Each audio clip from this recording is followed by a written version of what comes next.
신약 성경 로마서 9장 19절로 33절까지 말씀 봉독하겠습니다. 혹 네가 내게 말하기를 그러면 하나님이 어찌하여 허물하시느냐 누가 그 뜻을 대적하느냐 하리니 이 사람아 내가 누구에게 감히 하나님께 반문하느냐 지음을 받은 물건이 지은 자에게 어찌 나를 이같이 만들었느냐 말하겠느냐 토기장이가 진흙 한 덩이로 하나는 귀히 쓸 그릇을 하나는 친히 쓸 그릇을 만들 권한이 없느냐 만일 하나님이 그의 진노를 보이시고 그의 능력을 알게 하고자 하사 멸악으로 준비된 진노의 그릇을 오래 참으심으로 관용하시고 또한 영광 받기로 예비하신 바 긍휼의 그릇에 대하여 그 영광의 풍성함을 알게 하고자 하셨을지라도 무슨 말을 하리요 이 그릇은 우리니 곧 유대인 중에서뿐 아니라 이방인 중에서도 부르신 자니라.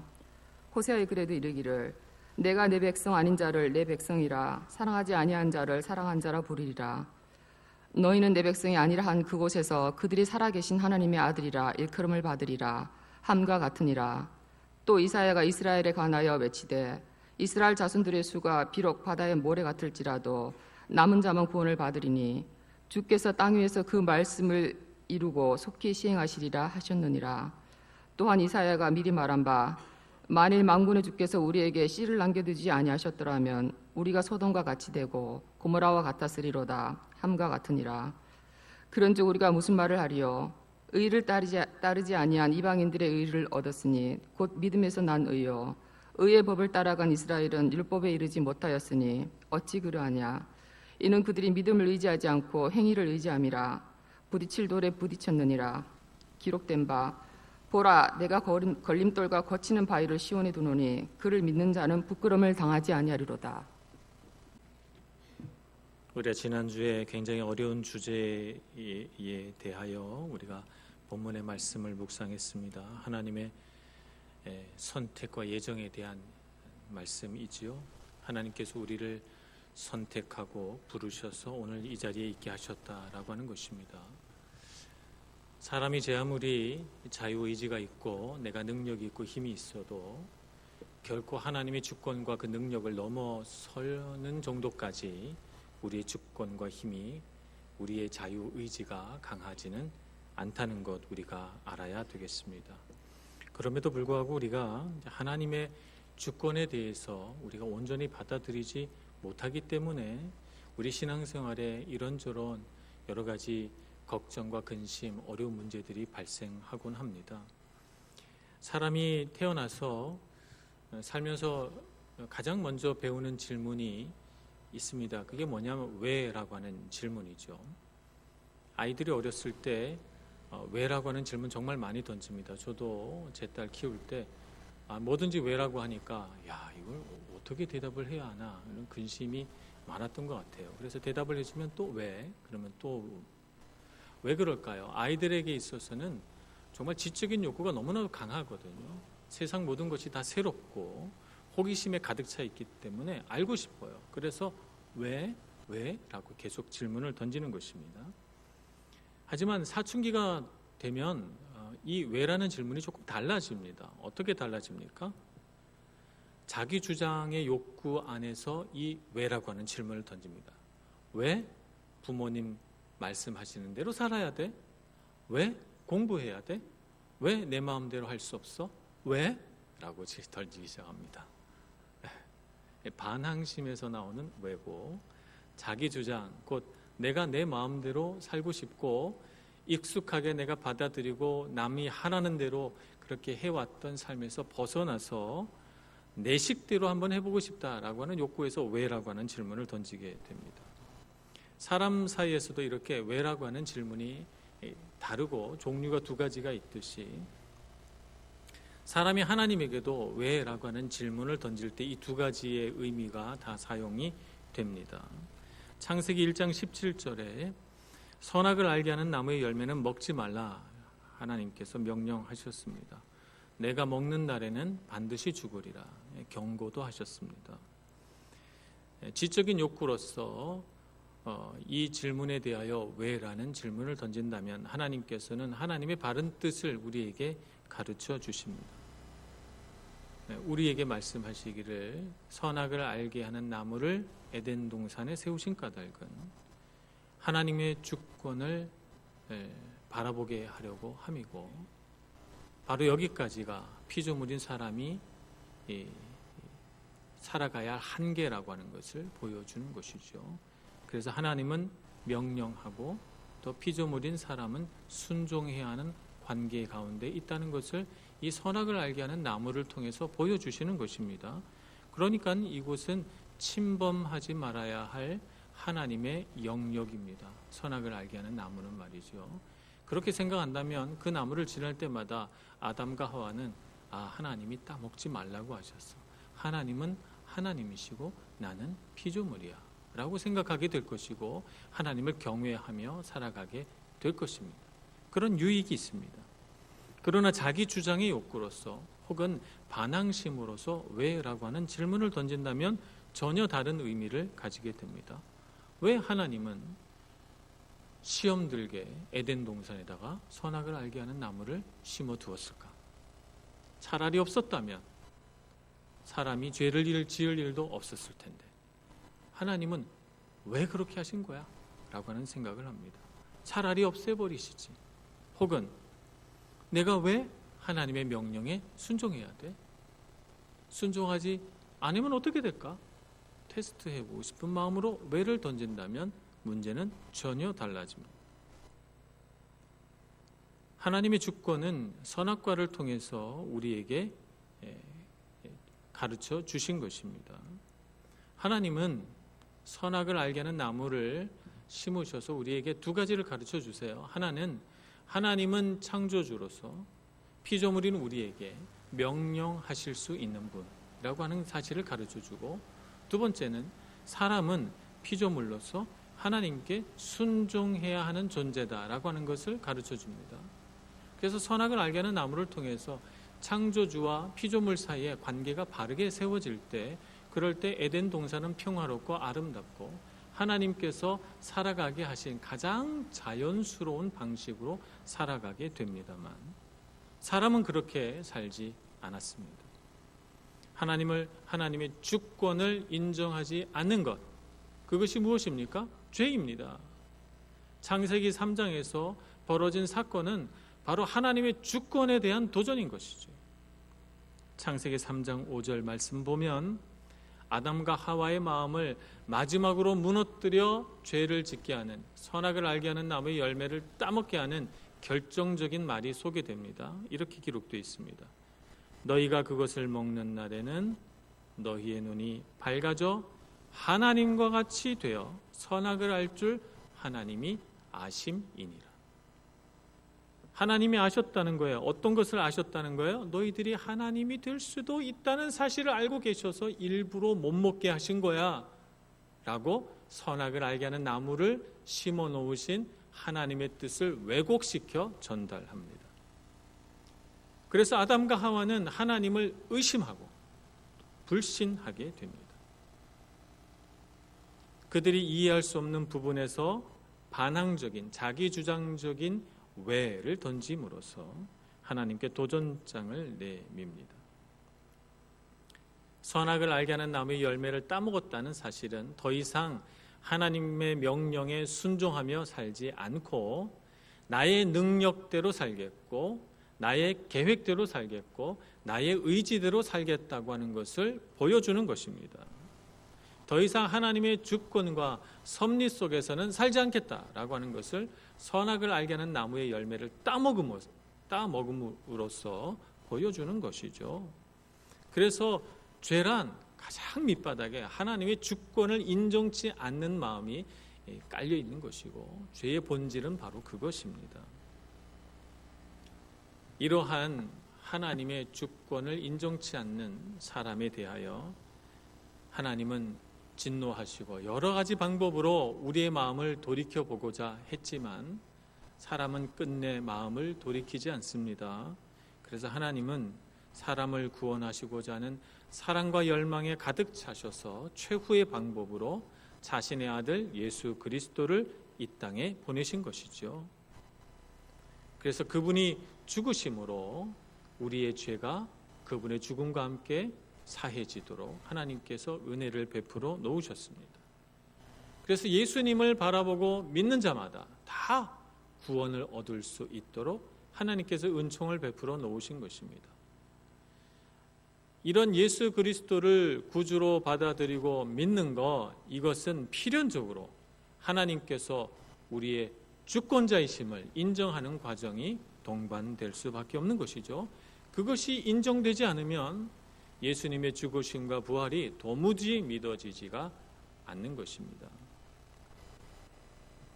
자, 그런데 오늘 우리가 말씀을 묵상하면서 우리에게 문제가 되는 것은 뭐냐면, 하나님께서 구원받을 자를 선택해 놓으셨고 또 정해 놓으셨다는 것이에요. 그러니까 불신앙 가운데 있는 사람이라면 누구든지 이런 질문을 던질 수 있습니다. 그러면 구원받지 못한 자도 하나님이 다 정해 놓으셨다는 말인가? 심판받을 자도 정해 놓으셨다면, 어떤 사람은 구원받고 어떤 사람은 심판받도록 정해 놓으셨다면 그것은 불공평하지 않은가? 이렇게 질문을 던질 수 있을 것입니다. 죄인이라고 책망받을 이유가 사람에게 없다. 이런 생각을 하면서 하나님의 주권은 불합리하며 불의하다라고 하는 생각을 갖게 됨으로써 하나님 앞에 다시금 마음을 굽혀서 순종하려는 것이 아니라 하나님의 선하신 뜻을 왜곡하여 하나님의 그 주권 아래 무릎 꿇지 않으려는 마음으로 달려가게 되는 것입니다. 그래서 그런 질문을 오늘 로마서 9장 19절에서 소개하고 있습니다. 혹 내가 내게 말하기를 그러면 하나님이 어찌하여 허물하시느냐? 우리가 죄지었다고 왜 하나님께서 우리를 허물하시느냐라고 하는 것입니다. 하나님이 벌받을 자를 정해 놓으셨다면 말입니다. 그래서 이 하나님의 주권에 대해서 여러 가지 다양한 해석을 시도해 왔습니다만, 제가 한 두 가지를, 역사적으로 크게 문제가 됐던 두 가지를 소개하려고 합니다. 이것은 우리 기독교 역사 가운데 계속해서 논쟁이 되었던 문제입니다. 동시에 이것은 하나님의 주권과 섭리에 대한 양극단을 보여줍니다. 우리는 올바르게 이해하기 위하여 먼저 이 양극단을 소개해 드릴 테니 들으시고 우리가 어떤 믿음과 신앙으로 하나님의 주권을 이해할 것인가 생각해 보아야 할 것입니다. 첫째는 구원이 전적으로 사람의 자유의지에 의한 선택이다라고 하는 주장입니다. 사람이 자신의 능력으로 얼마든지 구원받을 수 있고 그렇게 하도록 하나님이 우리에게 자유의지를 주셨다. 자유의지를 주신 것으로 보건대 사람은 자기 능력으로 자기 선택으로 구원을 선택할 수 있다 라고 주장하는 것입니다. 그래서 하나님의 주권보다는 사람의 책임에 더 무게중심을 두는 것입니다. 이런 주장이 문제가 되는 것은 뭐냐 하면 구원의 문제를 전적으로 사람의 손에 움켜쥐는 것이 됩니다. 구원의 능력이 사람에게 있다고 생각한다면 이런 전제가 있게 되는 것이죠. 사람은 선한 것을 선택할 수 있고 또 악한 것도 선택할 수 있다. 그래서 사람은 선한 것을 선택하면 구원받을 수 있다. 사람이 선한 것을 선택할 수 있다는 전제가 있는 것이죠. 그렇다면 선한 것을 선택할 수 있다면 아담과 하와가 왜 선악과를 따먹었겠습니까? 그러니까 사람이 선한 것을 선택할 수 있다는 전제 속에서 아담이 실수한 거다. 일회적인 실수다. 이것은 원죄라고 하는 개념으로 말해서는 안 된다. 그 다음에 태어난 사람들도 아담이 에덴 동산이 처음 지어졌을 때처럼 여전히 선과 악을 선택할 그런 순결한 사람으로 태어나는 것이다. 이렇게 주장을 하기 시작합니다. 그래서 원죄라고 하는 것은 없다. 이렇게 주장하게 되죠. 이런 주장을 한 사람이 어거스틴과 논쟁을 벌였던 펠라기우스, 또 에라스무스 같은 사람, 마르틴 루터와 이 문제에 대하여 논쟁을 벌였죠. 나중에 깔벤과 함께 논쟁을 벌였던 아르미니안주의 사람들도 이런 주장을 했습니다. 이런 주장을 하게 되니까 이런 주장을 가지고 사람이 자기 선택으로 구원을 이룰 수 있다 생각하는 사람들은 신앙생활을 어떻게 하겠습니까? 율법주의로 하게 됩니다. 열심히 내가 노력해서 구원을 얻어야 되겠다 이렇게 생각하게 되죠. 그러니 내가 얼마나 잘 믿는지, 내 의지가 얼마나 굳센지, 내가 얼마나 하나님 말씀을 잘 지키는지, 내가 중심이 되고 내가 율법 잘 지켰고 내가 이런 능력이 있고 나는 이렇게 선한 일들을 많이 했다고 자기 자신을 자랑하게 돼서 창세기 3장에서 하나님의 주권을 인정하지 않았던 사람과 비슷한 상태로 가게 되는 것이죠.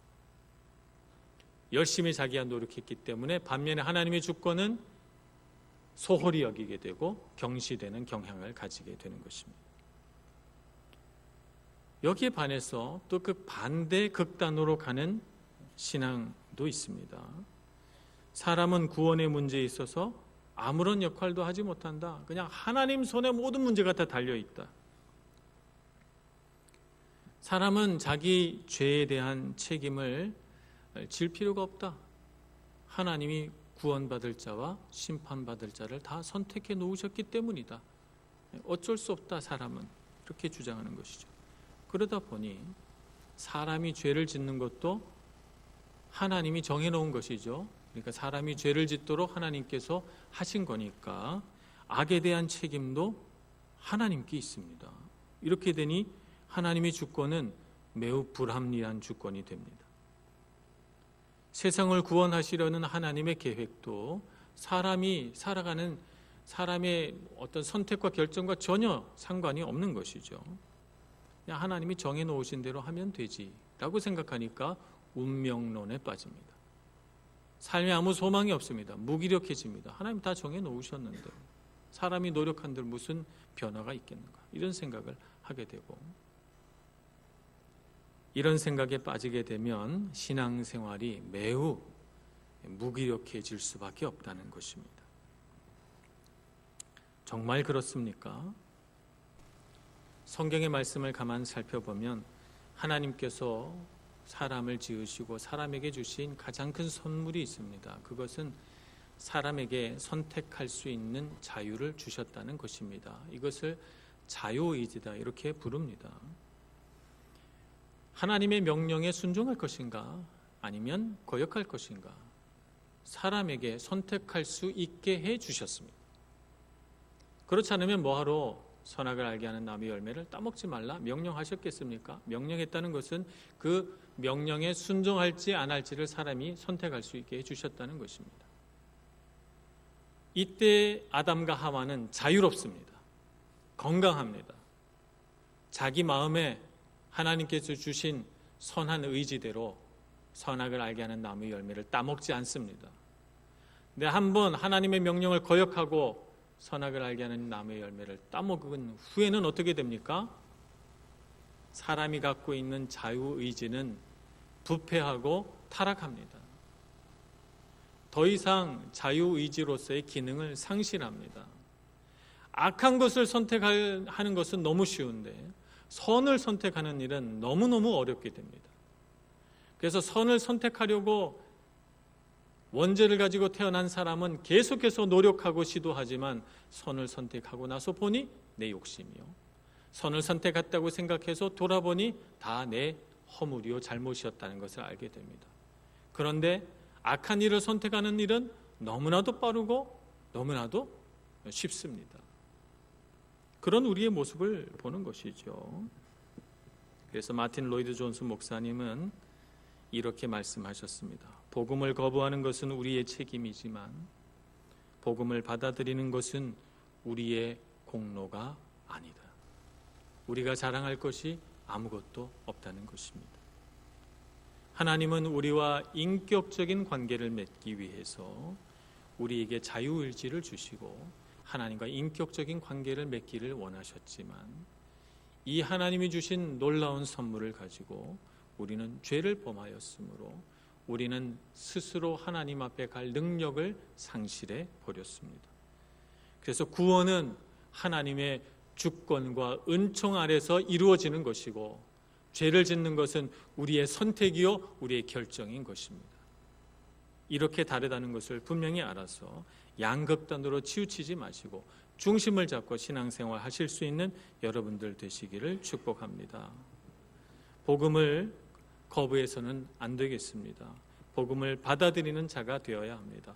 복음을 거부하는 것은 우리가 하는 일입니다. 자유의지를 발휘해서 우리가 선택하는 것이죠. 복음을 받아들이지 않는 것, 일면 생각해 보면 그것도 복음을 받아들이는 것도 우리의 선택이고 결정인 것 같습니다. 그래서 우리가 그걸 자랑할 수 있다고 생각하십니까? 복음에 의하여 구원받았다 생각하고 자랑하려고 하면 우리 마음에 뭔가가 걸립니다. 우리가 구원의 자리에 서서 하나님께 찬양하고 주님 나를 구원해 주셔서 감사합니다 하면서 생각해 보면 내가 이 하나님의 구원의 은혜를 받을 수 없게 만들었던 수많은 요소들이 생각납니다. 죄가 나를 유혹했고 내가 삶의 이 순간에도 하나님을 거역했고 저 순간에도 하나님을 거역했고 하나님 뜻대로 살 수 없는 수많은 요소들과 요인들이 있음에도 불구하고 오늘 내가 여기 있는 것은 하나님의 강한 손으로 나를 붙들어 여기 있도록 하셨기 때문입니다. 하나님의 은혜고 성령의 도우심입니다. 우리는 선한 것을 선택할 능력과 자유가 상실되었음을 알고 은혜의 자리에 나와 있는 것에 감사할 줄 아는 사람이 되어야 되겠습니다. 하나님의 능력입니다. 누가복음 15장에 보면 돌아온 탕자 이야기가 있습니다. 인격적이신 아버지는 아들이 선택할 수 있게 도와줍니다. 둘째 아들은 어떤 걸 선택합니까? 재산의 반을 나누어서 아버지의 눈과 손이 닿지 않는 먼 곳으로 가서 자기 마음대로 살아보는 것이 그 아들의 선택이었습니다. 아버지는 아들의 선택을 존중합니다. 물론 이 아들의 선택이 잘못된 선택이라는 것을 잘 아십니다. 그러나 잘못된 선택이라도 아버지는 존중합니다. 아들이 자신의 결정과 자신의 선택에 대하여 책임을 지도록 아버지는 놓아줍니다.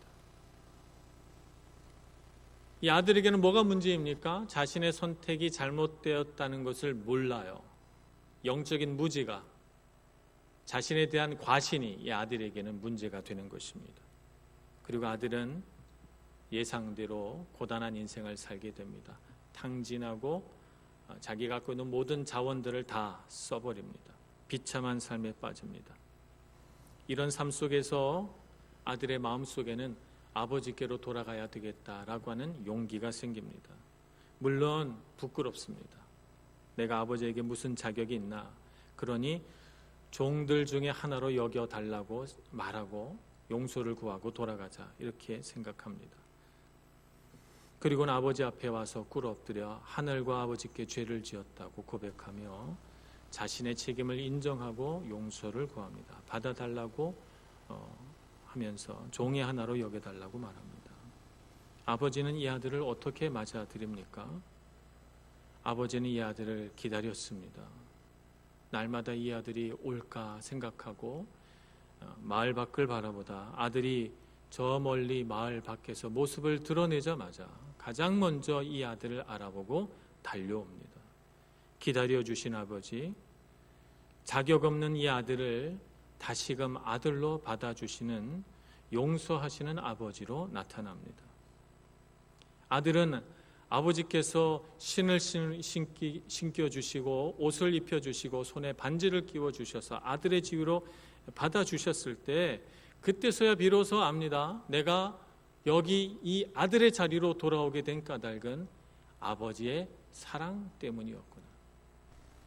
내가 결정하고 선택해서 돌아온 것이 아니고 이 아버지가 나를 사랑하셨다는 것을, 나를 사랑하신다는 것을 내 마음이 알고 내 영이 알아서 그래서 이 사랑이 나를 여기까지 오게 했구나 하는 것을 알게 됩니다. 이것이 바로 돌아오게 하신 하나님의 섭리요 인도하심이요 하나님의 주권입니다. 우리는 다 이 돌아온 탕자와 같이 하나님 앞으로 돌아왔습니다. 돌아올 때는 우리가 선택한 것처럼 보입니다. 그러나 돌아와서 우리가 알게 되는 것은 하나님이 나를 붙드시고 그 악한 삶 속에서도 처절하게 절망 가운데 빠져 있는 삶 속에서도 우리를 버리지 아니하시고 불러주셨다는 사실입니다. 반면에 첫째 아들은 다릅니다. 하나님의 주권과 아버지의 주권과 은혜 아래서 베풀어진 잔치에 들어가지 않습니다. 자격 없는 자를 아들로 삼아 주신다 하는 이 은혜의 잔치를 은혜로 느끼지 못합니다. 오히려 하나님 앞에, 아버지 앞에 불평합니다.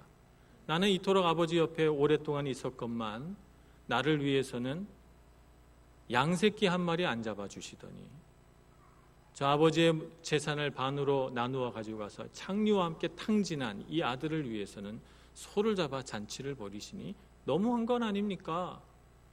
이것은 불공평하고 불의한 일입니다 라고 생각하면서 아버지의 주권과 은혜 아래에서 베풀어진 이 잔치에 들어가지 않으려고 합니다.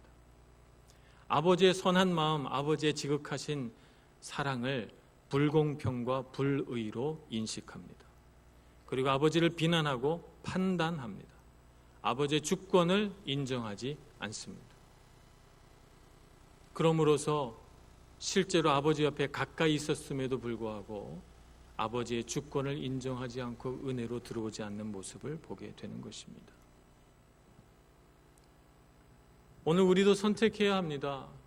우리의 신앙생활에 있어서 하나님의 주권을 인정하는 것이 얼마나 중요합니까? 하나님 우리에게 시간이라고 하는 선물을 주셔서 우리로 하여금 흘러가는 시간 속에서 하나님의 오래 참으심, 하나님의 기다리심, 하나님의 자비하심, 하나님의 사랑과 은혜를 경험하게 하십니다. 우리를 부르십니다. 어떤 사람은 둘째 아들의 모습처럼, 어떤 사람은 첫째 아들의 모습처럼 아버지 하나님 앞에 서 있습니다. 하나님 아버지의 주권과 은혜의 잔치에 들어갈 것이냐 말 것이냐 우리는 선택해야 합니다. 선택하고 주님의 그 은혜와 자비의 잔치에 들어가서 우리는 보게 될 것입니다. 하나님의 은혜의 잔치 바깥에서는 내 능력과 내 선택과 내 결정으로 살았지만 하나님의 선택과 하나님의 주권과 그 은혜의 잔치 안에 들어가면 그 모든 것들은 하나님의 주권 아래서 아무것도 아니었다는 사실을 알게 되는 것입니다. 하나님의 강한 손으로 우리를 붙드시고 우리를 구원해 주셨다는 것을 알게 됩니다. 하나님의 주권을 알고 인정하는 여러분들 되시기를 축복합니다. 하나님의 주권은 우리를 무기력하게 만들지 않습니다. 우리를 능력 없는 사람처럼 만들지 않습니다. 하나님의 주권을 알 때 우리는 우리의 무지를 깨우치고 하나님에 대해서 알아가기 시작합니다. 하나님을 아는 지식은 어디에서부터 시작되는가? 하나님의 주권을 아는 데서부터 시작됩니다. 하나님의 주권을 알 때 우리는 겸손을 배우고 훈련받는 사람이 됩니다. 사람의 마음속에는 끊임없이 자기 뜻대로 살고자 하는 옛사람이 있습니다. 주님께서는 그 옛사람을 예수와 함께 십자가에 못 박아야 된다고 말씀합니다. 근데 우리가 하나님의 주권을 인정하지 않고 어떻게 우리 옛사람을 십자가에 못 박습니까? 하나님의 주권을 인정하지 않으면 나의 옛사람은 살아서 펄펄 뜁니다. 죽지 않습니다. 하나님의 주권을 알 때 우리는 겸손을 배우고 나의 옛사람을 십자가에 못 박고 주님과 함께 부활한 부활의 능력으로 사는 새 사람이 되는 것입니다. 주님의 주권을 알 때 우리는 우리가 이 세상에서 얼마나 성공할 것인가 성공 여부에 연연하지 않습니다. 하나님의 주권을 모르면 우리는 내가 한 일들을 자랑하게 돼 있습니다. 내가 이처럼 성공했고 내가 이처럼 능력 있고 내가 이와 같은 명예를 얻었다고 자랑하며 삽니다. 그러나 하나님의 주권을 알면 하나님의 주권 앞에서 내 능력과 내 세상 성공이 아무것도 아니라는 사실을 알게 됩니다. 겸손해지는 것입니다. 여기에 연연하지 않고 하나님의 인도하심을 바라게 됩니다. 내가 어떤 일 앞에 도전해 나갈 때 하나님의 주권을 알면 우리는 그분이 책임지신다는 믿음과 소망을 가지고 도전할 수 있게 됩니다. 우리 인생을 살다 보면 얼마나 어려운 일들이 많이 있습니까? 그 어려운 일들 앞에서 하나님의 주권을 아는 사람은 하나님께서 내게 맡기셨으므로 내게 능력 주실 줄 믿고 그분이 책임지신다는 믿음과 소망을 가지고 살게 되니 자신의 한계를 넘어서서 이 세상을 살게 되는 놀라운 사람이 됩니다. 기적의 사람이 됩니다. 그러나 하나님의 주권을 인정치 않는 사람은 자기 그 한계 아래에서 알량한 자신의 능력과 명예를 움켜쥐고 성공할 것인가 못할 것인가 염려하고 걱정하며 두려워하며 떨며 살아갈 수밖에 없는 것입니다. 하나님의 주권을 아는 것은 하나님을 높이는 일이고 우리가 자유해지는 일입니다. 그러므로 주님 앞에 꿇어 엎드려 하나님의 높으심을 알고 그분의 주권 앞에 우리의 마음과 생각, 우리의 결정과 선택을 다 내려놓고 순종할 수 있는 저와 여러분 되기를 소망합니다. 이것이 바로 하나님을 알고 하나님을 경외하는 일입니다.